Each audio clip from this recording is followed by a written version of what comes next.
ये संघ पहले बैठकों के रूप में, तो ऐसा करेंगे, मास में एक बार बैठक करेंगे।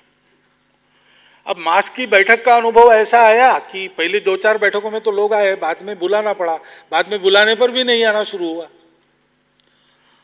तो लोगों ने कहा कि ये मास का नहीं, साप्ताहिक करते, आदत रहेगी। फिर दैनिक पर आ गए और दैनिक बैठकें होने लगी कमरे के अंदर, चर्चा उसमें।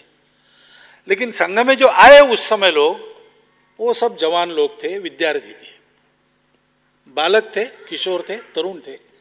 कमाने वाले लोग तो बहुत ही थोड़े थे। डॉक्टर हेडगेवार स्वयं उस समय 35 साल की आयु में थे। वो संघ के एल्डर्स में एक थे। एल्डर्स 5-6 थे, उसमें एक डॉक्टर हेडगेवार थे।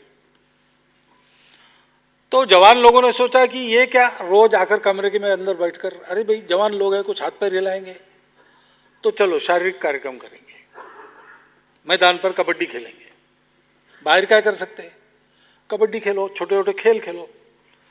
फिर लगा कि नहीं, थोड़ी शस्त्र विद्या भी, अभी लड़ाई का समय है, तो फिर अखाड़े हैं, अखाड़ों में जाओ। ये बाहर जब आना शुरू हुआ तब शाखा शुरू हुई। संघ स्थापना के 3-3.5 महीने के बाद फिर शाखा शुरू हुई।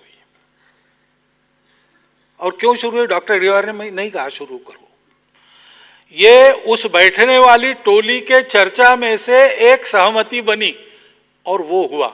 डॉक्टर हेडगेवार चाहते थे रोज लोग जमे, लेकिन उन्होंने ऐसा कभी कहा नहीं। कार्यकर्ताओं के हाथ में दे दिया, ये करना है काम, ये करना है, कैसे होता है प्रयोग करो।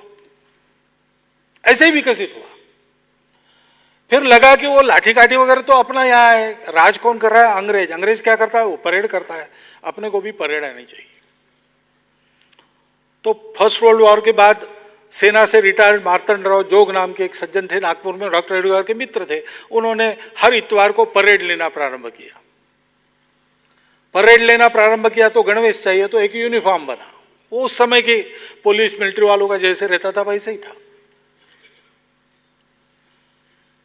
और फिर रूट मार्चेस वगैरह निकलने लगे। फिर अपना बैंड भी चाहिए, तो वही मिलिट्री बैंड का अनुकरण करके हमारा ये टूटा फूटा बैंड बना।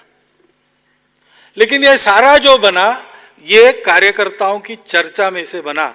डॉक्टर हेडगेवार ने ऐसा नहीं कहा कि राष्ट्रीय स्वयंसेवक संघ शुरू हुआ, उन्होंने संघ शुरू हुआ ये कहा। और लोग जैसे शाखा में लोगों को लाने लगे तो लोग पूछने लगे आपका संघ कौन सा है।